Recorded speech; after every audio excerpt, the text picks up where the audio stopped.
ஓடு மீன் ஓட ஒரு மீன் ஓடன்னு ஒரு பழமொழி தெரியுமா? அது எனக்கு இப்போ சரியாக தெரியல. தெரிஞ்சால் சொல்லுங்கள் கமெண்ட் பாக்ஸில். ஏன் இதை நான் சொல்கிறேன்னா, எனக்கே தோணுச்சுங்க. ரொம்ப மனசு கஷ்டமாக இருக்குங்க. நம்ம மகாநதியில் நம்ம 2 பேருமே செல்லங்க, 2 பேருமே நமக்கு 2 கண்ணு தான். அதை நான் தப்பாக சொல்லலை. தான் பிள்ளையே தப்பு பண்ணாலும் கண்டிக்கிறவ தான் உண்மையான தாய் அப்படின்னு சொல்லுவாங்க. அதே மாதிரி தாங்க இப்போ காவேரி பண்ணுறது எனக்கு கொஞ்சம் கூட கொஞ்சம்னு என்ன இப்போன்னு இல்லைங்க, ஆரம்பத்துலேருந்தேங்க நான் என்னமோ நினச்சிட்ருக்கேன். இல்லை என்ன சொல்கிறது, இந்த பிள்ளை ரொம்ப பண்ணுதுதாங்க தோணுது. அன்னையிலேருந்து இன்னைய வரைக்கும் நம்ம செல்லம் நம்ம தலைவன் இருக்கானே பாவங்க, இந்த பிள்ளையோட காதலுக்காகவும் அன்புக்காகவும் பின்னாடியே தாங்க போயிட்டே இருக்காரு. நீங்கள் நினச்சி பாருங்களேன் ஃப்ரெண்ட்ஸ், மனசாட்சியை தொட்டு கண்ணை மூடி சிந்திச்சு பாருங்கள். பின்னாடி போன அந்த முன்னாடி போன அந்த மகாநதி சீரியலை நினச்சி பாருங்களேன். ஆரம்பத்தில் வேணால் நம்ம காவேரியை கொஞ்சம் அலைய விட்டாருன்னு வச்சுக்கோங்களேன். அதாவது ரொம்ப அலைய விடலை, என்னை கட்டிக்கோ உனக்கு காசு தரேன் அப்படின்னு, அதாவது பாயிண்ட் தான் வச்சாங்க, ஆப்ஷன் கொடுத்தாங்க. ஆனால் இவங்க வேணான்னா வந்திருக்கலாம். ஆக மொத்தம் அங்கேயே ஒரு புள்ளி இவங்க தான், அதாவது கம்மா போட்டு கொடுக்குறாங்க. அவர் ஒன்று சொன்னாருன்னா முடியாதுட்டு வந்திருக்கலாம். அதை விட்டுட்டு அவங்க அப்பையிலேருந்து அடுத்து கல்யாணம் பண்ணிடலாம் அந்த கதவை சாத்துவார் பார்த்தீங்களா வெளியில் தள்ளி, அப்போ இருந்து முரண்டு பிடிச்சிருந்து அப்போல்லாம் செல்ல சண்டை சின்ன சண்டை ரொம்ப ரசிக்கிற மாதிரி தாங்க இருந்துச்சு 2 பேருமே முட்டிக்கிட்டதுனால. ஆனால் அடுத்து போக போக அவர் காதலை சொல்லிட்டாரு, அவர் காதலையும் புரிஞ்சுக்கிட்டாங்க, 2 பேரும் சங்கமிச்சிட்டாங்க, உடலாலையும் இணைஞ்சிட்டாங்க. அப்படி இருந்தும் இந்த பக்கி அவர் சொல்கிற மாதிரி ஊனா அப்படியே காவேரி பின்னாடியே அலைய வைக்கிறாரா இந்த டைரக்டர் அப்படின்னு தாங்க தோணுது. என்னைக்கு இந்த யமுனா பிள்ளை நிவின் யமுனாட்ட சொல்கிறார் இல்லையா, என்னை காவேரி தேடி வருவான்னு, அப்போ ஆரம்பிச்சதுங்க இந்த நாடகத்துக்கு சனின்னு சொல்லுவாங்களா, அந்த மாதிரி போயிட்டு காவேரிட்ட போய் சொல்ல யமுனா அதுலேருந்து பிடிச்சிக்கிறதுங்க. அந்த விஜய் பாவங்க அது வரைக்கும் நல்லா ஜாலியாக காரில் போக வரோம். நினச்சி பாருங்களேங்க, எப்போ இருந்து இந்த பிரிவு ஏற்பட்டுச்சுன்னு. அப்போ இருந்து அதாவது காவேரி வருத்தப்பட்டது வேதனைப்பட்டது என்னென்னா, நம்மளை விட்டுட்டு போயிடுவானோ, அதனால தான் நம்ம நிவின் கூட சேர்த்து வைக்கிறேன்னு சொல்லியிருக்கிறேன்னு சொல்லியிருந்தார் இல்லையா. அது தெரிஞ்சதுலேருந்து இந்த கதையை குலாப்சலாக்கி இந்த பிள்ளை மூஞ்சியை தூக்கிட்டு அவர் பார்த்தா, அதாவது அந்த கம்பெனிக்கே ஓனர் ஆக்குனாரு. அதுக்கப்புறம் என்ன கல்யாண நாள் அன்னைக்கு கொடைக்கானல் கூட்டி போகணுன்னு ரெடியாக இருந்தாங்க. துணிமணியை பேக்கப் பண்ணுங்கன்னு அவர் செஞ்ச ஒன்று கொஞ்சம் விளையாண்டது. நம்ம பொண்டாட்டி தானே, அதான் சங்கமிச்சிட்டாங்க. அதுக்கு மேலே என்னங்க வேணும்? அது ஒன்று தாங்க கொஞ்சம் விளையாண்டதை தப்பாக புரிஞ்சுக்கிடுச்சு. அடுத்து லெட்டராக எழுதி வச்சாங்க. அது சூனியக்காரி வீட்டுக்குள்ளே இருந்தா ராகினி, அதனால இப்படி நடந்துருவீங்களேன். ஆனால் அன்னையிலேருந்து இன்னைய வரைக்கும் தப்பாகவே புரிஞ்சுட்டு அவங்க ஆத்தா குடும்பம் அம்புடு ஒட்டுமொத்த குடும்பம் நம்ம பிள்ளைய குமுறுன்னு குமுறி உட்கார வச்சு அடிச்சு அப்போ கூட இந்த பிள்ளைக்கு மனசு இறங்காமல் அப்படியே சாவியை கொடுத்துட்டு நாங்கள் போயிட்டு வர்றோம் அப்படின்னு வாட்டுக்க கோழியை பிடுங்கினா அது பறந்து ஓடும் மேலே அந்த இறகு அந்த மாதிரி போணுச்சு. பாவம் நம்ம தலைவன் அழுக அடியை வாங்கிட்டு இந்த குமரன்லாம் கொடுக்கு முளைச்சி அடித்தது என்ன, அதை விட்டுட்டு அந்த மாமி வீட்டுக்கு ரோசத்தை உதுத்துட்டு தாங்க போணுச்சு நம்ம புள்ள. நம்ம பொண்டாட்டியாச்சு, நம்ம உயிரை விட்டு காதலிக்கிறோமே அப்படின்ட்டு அப்போ எல்லாம் புள்ள இருக்குன்னு தெரியாதுங்க. ஆனால் இந்த புள்ள மேலே தாங்க பாசப்பட்டு வந்தார் காதலோட. அங்கேயும் அந்த மாமியாக்காரி சாமியார் ஆட்டம் ஆடின ஆட்டம் கொஞ்சமாக நெஞ்சமாக அந்த நர்மதா சடங்குலாம் அந்த சீரழிச்சு அனுப்புனது என்ன, இன்றைக்கி நல்ல பிள்ளைய ஆயிடுச்சு வச்சுக்கலாம். ஆனாலும் எவ்வளோ காலங்க அப்படியே போய் பின்னாடியே போகிறாருங்க. போய் ஏண்டா உனக்கு டைரக்டர் மனசாட்சி இல்லையாடா? ஆண்கள்னா இலையும் போயிட்டு பின்னாடியே இருப்பாங்களா? இந்த பொம்பளைக்கெல்லாம் நான் கொம்பு இருக்கா? ஒரு அளவு தானுங்க. இப்போவும் பாருங்க இந்த மெமரி லாஸ் ஆயிடுச்சு. அப்போது இவர் மட்டும்தான் கிறுக்கனா காதலில்? இவங்கெல்லாம் கிறுக்க ஆகக்கூடாதா? என்னங்க இது ஒட்டு மொத்தமாகவே கிறுக்காயிட்டால அப்படின்னு கூட சொல்லலாம். ஆனாலும் எனக்கு என்னமோ காவேரியை விட இவங்க தான் காதலில் அதிகமாக வச்சுருக்கான்னு தாங்க தோணுது. டைரக்டர் சார் ஒரு வாட்டியாவது விஜய் பின்னாடி காவேரி செல்லம் ஏங்குற மாதிரி, அவர் கொஞ்சமாவது மிடுக்கிற மாதிரியோ இல்லை மறந்த மாதிரியோ ஏதோ ஒன்று வச்சு இந்த காவேரி காதலை காமிக்கிற மாதிரி பின்னாடியே அலைய விட மாட்டிங்களா? அவங்க பண்ண மாட்டேன், டைரக்டருக்கு அது வேலை இல்லை, நம்மளை அலைய வைக்கணும், அதுதான் இவனோட ஆசை போல இருக்குது. ஆனால் நம்ம விட மாட்டோம்ல. இப்போ பாருங்கள், நம்ம தலைவன் பின்னாடி தலைவியை அலைய விடுற கதை தான் நம்ம சொல்ல போகிறோம். அன்பான உறவுகளே, உங்கள் பொண்ணான கையில் ஒரு லைக்கை போட்டு சப்ஸ்கிரைப் பண்ணி முழு ஆதரவு கொடுங்க. வாங்க இப்போ வீடியோக்குள்ளே போகலாம். இப்போ பொண்ணு பார்க்குறதுக்கு நம்ம சாரதாவும் விஜயும் போகிறாங்க. தாத்தா எல்லாருமே கூட்டிகிட்டு போகிறாங்க. நம்ம காவேரினால இருக்க முடியலைங்க. கிளம்பி வண்டியில் வந்து முன்னாடி உட்காந்துக்கிறாங்க. வண்டியும் போகுது, பொண்ணு வீட்டுக்கும் போயிடுறாங்க. பொண்ணு வீட்டில் தான் எல்லாம் பேசி முடிச்சாச்சுல, அதாவது விஷயம் பூராத்தையும் சொல்லிட்டாங்க நம்ம விஜய். அதனால வாங்க தம்பி வாங்க அப்படின்னு கூப்பிட அப்படியே 2 பேரும் காவேரியும் பார்க்குறாங்க. என்ன அப்படிங்கிற மாதிரி ரம்யா கேட்குது கஞ்சாடையில். அந்த பொண்ணு முன்னாடி தானங்க எல்லாம் சொல்ல முடியும். அப்படியா, இப்போவே வா. ஆமாம் சரி விடுங்க அப்படின்னு சொல்லிட்டு அந்த பொண்ணு நல்ல பொண்ணுங்க, தங்கமான பொண்ணுன்னு சொல்லணும். அதுக்கப்புறம் வாங்கன்னு உட்கார வைக்கிறது என்ன, உங்கள் வீட்டில் நிறையா சொந்தக்காரங்க இல்லையா அப்படின்னு காவேரி கேட்க, இல்லை திடீர்னு நிச்சயத்தை சொல்லவும் பேசவும் பார்க்கவும் அதனால் யாரும் வர முடியல அப்படின்னு சொல்கிறாங்க. சரின்னு சொல்லிட்டு ரம்யா அப்படின்னு போகிறாரு விஜய். காவேரி அங்கே பேசிக்கிட்டு இருந்தாலும் பட்டார்னு திரும்புது. என்னது அப்படின்னு பார்க்க ரம்யான்ட்டு போகிறாரே அப்படின்னு பின்னாடி போயிட்டு அப்படியே பார்க்குதுங்க என்ன பண்ணுறாங்கன்னு. அவங்க ரம்யா ரூம்குள்ளே இருக்காங்க, சாமி போட்டோவுக்கு பூவெல்லாம் வச்சுக்கிட்டு. அப்போ ரம்யா அப்படின்னு போக வாங்க விஜய் வாங்க, என்ன இங்கேருந்து வந்துட்டீங்க? என்ன ரம்யா இது என்ன பெட்ரூமா, இங்கேருந்து வந்துட்டீங்கன்னு கேட்குறதுக்கு, இது சாமி ரூமு தானே, யார் வேணாலும் வரலாம்ல. ஓ அப்படியா விஜய், பெட்ரூமுக்கு நீங்கள் வர வேண்டிய காலம் வரத்தானே போகுது. ஐயோ என்ன அப்படின்னு பார்க்கல. ஓ பின்னாடி ஆர்வ கலர் வந்து நிற்கிதா? ஓகே ஓகே ஆமாம் ரம்யா, அது ஒரு நாள் நான் வரத்தான் போகிறேன். இப்போ நம்ம 2 பேரும் ஒன்றா சேர்ந்து சாமி கும்பிடுவோமா? ஓகே விஜய் அப்படின்னு 2 பேரும் கண்ணை மூடி கையை அப்படியே கூப்பிக்கிட்டு சாமி கும்பிட்றாங்க. காவேரிக்கு அப்படியே துப்புன்னு எரியுது, மூச்சு பெருமூச்சு மேலும் கீழும் அப்படியே விடுறாங்க. அப்படியே தெரியுது அனல் பறக்குதே, அவள் அங்கே மூச்சு விடுறது ஆளு அப்படின்னு விஜய் நினச்சிக்கிறாங்க. அப்படின்னு போக போகிறாங்களா, சாமி ரூம்னோட இவன் நம்ப முடியாது, இதுங்க ஏதாவது பண்ணிக்கிடுச்சுன்னா விடாதடி காவேரி உள்ளாவாடி அப்படின்ட்டு உள்ளார வந்து நான் சாமி ரூம் தானே யார் வேணாலும் வரணும்னு கையெடுத்து கும்பிட்டுக்கிட்டு இருக்குங்க. இவங்க கண்ணை திறந்து பார்க்க வந்து நிற்கிறாளே அப்படின்ட்டு நிற்கிறா ரம்யா அப்படின்ட்டு மெதுவாக சொல்கிறாரு. ஆனால் அந்த பிள்ளைக்கு காதில் விடுகலை. ரம்யா நீ சாமிக்கிட்ட வேண்டிட்டியாம்மா? வேண்டிட்டேன் விஜய். என்ன வேண்டிக்கிட்ட? என்ன வேண்டணும் உங்களுக்கு?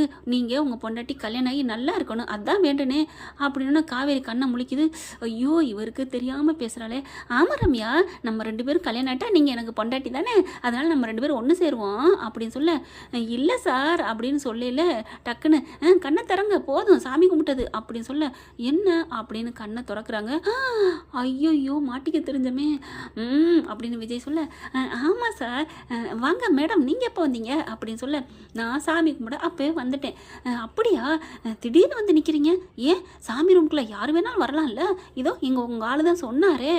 ஆகா வயிறு பயங்கரமாக ஃபயர் பற்றிக்கிட்டு எரியுதே அப்படின்னு நினச்சிட்டு, ஆமாம் மேடம் ஆமாம் மிஸ் சாமி கும்பிடுங்க சாமி கும்பிடுங்க அப்படின்னு சொல்லி சாமி கும்பிட்றாங்களா. அடுத்து அங்கேருந்து விபூதி எடுக்கிறாங்க, குங்குமம் எடுக்கிறாங்க. ரம்யா என்ன விஜய் அப்படின்னு சொல்ல, இதை நான் அவங்க நெத்தியில் வச்சு விடணும் ஆசையாக இருக்குது அப்படின்னு சொல்ல, அப்படியே மூச்சு விட்றாங்க காவேரி. என்னது நெத்தியில் இப்போயே வச்சு விட்றாரா? ஏன் மாப்பிள்ளை எனக்கு நடக்க விடாமல் கெடுத்து விட்டுட்டு இவர் மட்டும் கல்யாணம் பண்ணுவாரா அப்படின்னு சொல்லிட்டு பார்க்குறாங்க. அதுக்கப்புறம் இல்லை நமக்கு நிச்சயம் ஆனதுக்கப்புறம் பொட்டு வச்சுக்கலாமே அப்படின்னு சொல்ல, நோ நோ நோ நோ நான் எனக்கு வச்சு விடணும் ஆசையாக இருக்குது, நமக்கு கல்யாணம் முடிஞ்ச மாதிரி தான் ரம்யா, உங்களை எனக்கு ரொம்ப பிடிச்சிருச்சு வச்சு விடவா அப்படின்னு சொல்ல, வச்சு விடுங்க அப்படின்னு சொல்லிட்டு அப்படியே குங்குமத்தை எடுத்துகிட்டு வாராரு. என்ன பண்ணுறான்னு பார்ப்போம் அப்படின்ட்டு, ரம்யா அப்படின்னு சொல்லிட்டு உங்கள் நெத்தி எவ்வளோ அழகாக இருக்குது தெரியுமா, இதில் என்னோட குங்குமம் வச்சா எப்படி இருக்கும் அப்படின்னு சொல்லிட்டு குங்குமம் வைக்க போகிறாங்க. இங்கே தீபம் இங்கே எரிஞ்சுக்கிட்டு இருக்கா. காவேரி என்ன பண்ணுறாங்க, நானும் பொட்டு எடுத்து வச்சுக்கட்டுமா அப்படின்னு கேட்க, ரம்யா வந்து வச்சுக்கோங்க மேடம் அப்படின்னு சொல்ல, வேகமாக இவங்க போகிறாங்க. இவங்க போய் குங்குமம் எடுக்க போகிறாங்க. காவேரி இவர் நெத்தியில் வைக்கிறதுக்கும் கரெக்டாக இருக்கா. இவங்க வேணுக்குன்னு அப்படி கையை வச்சுட்டு அப்படி கத்துறாங்க. காவேரி என்னாச்சு அப்படின்னு பொட்டு வைக்காமல் திரும்பிடுறாரு. ஆனால் வைக்க மாட்டார் ஆச்சுவலா, என்ன பண்ணுறதுன்னு யோசிச்சுக்கிட்டே தான் இருக்காங்க. ஆனால் காவேரி சுட்டுக்கிட்டோன்னு ஐயோ என்னாச்சு அப்படின்னு ஓடி போய் கையை பார்க்குறாங்க. லைட்டாக சுட்டுருக்கு. அறிவில்லையா, ஏன் மிஸ் இப்படிலாம் பண்ணிட்டு அப்படி துடிச்சு போகிறாருங்க மனுஷன். இப்படிலாம் இருக்கக்கூடாதுங்க. அந்த அளவுக்கு காவேரி அப்படியே ஒரு மாதிரியாக பார்க்குறாங்க. என்ன இது, கல்யாணம் பண்ணிக்க போகிற பொண்ணு பக்கத்தில் வச்சுட்டு நமக்காக இவ்வளோ துடிக்கிறாரே, அப்போ உண்மையிலே அவர் நம்மளை நேசிக்கிறாரா? ஐயோ முருகா ஏன்டா இப்படி என்னை சோதிக்கிற அப்படின்னு நினச்சி அப்படி நினச்சிக்கிட்டு இருக்கையில் பார்த்தா காவேரியோட விரலை தான் வாயில் வச்சு அப்படியே சப்பிடுறாரு. இந்த ரம்யா பார்க்குது, ஐயோ நான் இருக்கையில் பண்ணுறீங்களே பாஸு, ஆர்வக்கோளார நீங்கள் நடந்துக்கிட்டு இருக்கீங்களே, அப்போ அவளுக்கு சந்தேகம் வரப்போதே அப்படின்னு நினச்சிட்டு காலை அப்படின்னு நோண்டுறாங்க. ஓ ஆர்வக்கோளார நடந்துட்டனோ அப்படின்னு கையை எடுத்துடுறாங்க. பார்த்து மிஸ் என்ன மிஸ் அப்படின்னு அவனுக்குள்ளே ஆயில் இருக்குது, அதை எடுத்து தடை விடுறாங்க. ஒன்றும் இல்லை வாங்க அப்படிங்கல. இவங்க கத்தனை சத்தம் கேட்டு எல்லாரும் ஓடி வராங்க. என்னாச்சு காவேரி அப்படின்னு அவங்க அம்மா வர, ஒன்றும் இல்லைம்மா இந்த தீபத்தில் கையை சுட்டுக்கிட்டேன் பார்த்து பண்ணதில்ல அடி அப்படின்னு சொல்லிட்டு வெளியில் வராங்க. கூட்டிக்கிட்டு போகிறாங்க. போங்க காவேரி கூப்பிட்டு போங்க அப்படின்னு சொல்லிட்டு, ரம்யா சக்ஸஸ் அப்படின்னு கையை காமிச்சுக்க, போங்க சார் நீங்கள் பாட்டுக்கு மாட்டிக்க தெரிஞ்சீங்க, நான் மட்டுமா மாட்டிக்க தெரிஞ்சேன், நீங்களும் தான் மாட்டிக்க தெரிஞ்சு. ஓ அதை சொல்கிறீங்களா, அவங்க அப்படி முன்னாடி வந்து நிற்பான்னு எனக்கு நான் தெரியும், சரி இனிமேல் பார்த்து பேசுங்க அப்படிங்கிறாரு. அதுக்கப்புறம் வெளியில் வந்து உட்காடுறாங்க. சரி பேசி முடிச்சிருவோமா அப்படிங்கிறாங்க. என்ன பேசணும் அப்படின்னு காவேரி கேட்க, பாரு ஆர்வத்தை பாரு அப்படின்ட்டு, ஒன்றும் இல்லை கல்யாணம் எப்போ வைப்போம், எப்போ நடத்திக்கலாம், நிச்சயம் எப்போ வைப்போம் அப்படிங்கிறதுக்கு தான் அப்படின்னு சொல்ல, அந்த பொண்ணோட அம்மா என்ன பண்ணுது, என்னப்பா நிச்சயங்கிறது, இன்றைக்கே ஒரு நிச்சயம் பண்ணிட வேண்டியதான், இதோ வெத்தலை பார்க்கலாம் இருக்குது மாற்றிக்க வேண்டியதான், ஏம்மா பண்ணிக்கலாம்ல, தாத்தா பார்க்குறாரு, பண்ணிக்கலாமே, உங்கள் பொண்ணு ரொம்ப நல்ல பொண்ணாக இருக்குது, எங்கள் வீட்டுக்கு வந்தால் நாங்கள் மகாராணி மாதிரி பார்த்துக்குவோம், எங்கள் வீட்டுக்கு யாருங்க பொண்ணுங்கிறதே தங்காமல் போயிடுச்சுங்கிற மாதிரி என் மகளும் போயிட்டா, என் பொண்டாட்டியும் போயிட்டா, இப்போ என் பேரனுக்கு வர பொண்டாட்டி எங்கள் வீட்டில் தேவதையாக இருப்பா, இங்கே வாடா அப்படின்னு அந்த குட்டி பையனை கூட்டிக்கிட்டு, நீ தங்கச்சி கூட சந்தோஷமா இருப்பியா? இருப்பேன் தாத்தா, இங்கே வாமா அப்படின்னு அம்மாவை கூப்பிட்டுட்டு, பாருங்க அண்ணன் தங்கச்சி விளையாடுங்க அப்படின்னு சொல்ல, இந்த பிள்ளை மட்டும் உருன்னு இருக்கு. ஏன்டா அம்மா உருன்னு இருக்க? எனக்கு இங்கே வரவே பிடிக்கல. காவேரி பார்க்குது, எதுக்கு பிடிக்கல? ஆஹா, நம்ம பக்கம் ஒரு ஆள் இருக்கு மாதிரி இருக்கே அப்படின்ட்டு பார்க்க, ஏண்டி அம்மா அப்படிங்கல, எனக்கு இந்த பொண்ணே பிடிக்கல. ஏம்மா இப்படிலாம் சொல்கிற அப்படின்னு அந்த ரம்யா என்ன பண்ணுறாங்க, அம்மாவை தூக்குறாங்க.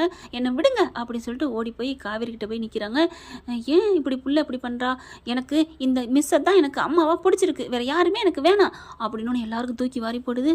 விஜய்க்கு அவ்வளோ ஒரு சந்தோஷம். பரவாயில்லையே, நம்ம பொண்ணுக்கு அம்மானு தெரியாமலே அவளை தானே பிடிச்சி போயிருக்கு. அந்தளவுக்கு நம்ம பக்கி ஆர்வக்கோளாறு பாசத்தை கொடுத்துருக்குறா. அதனால தான் அவளால் விலக முடியலை. அப்போ மாதிரி தானே பிள்ளையும் இருப்பா.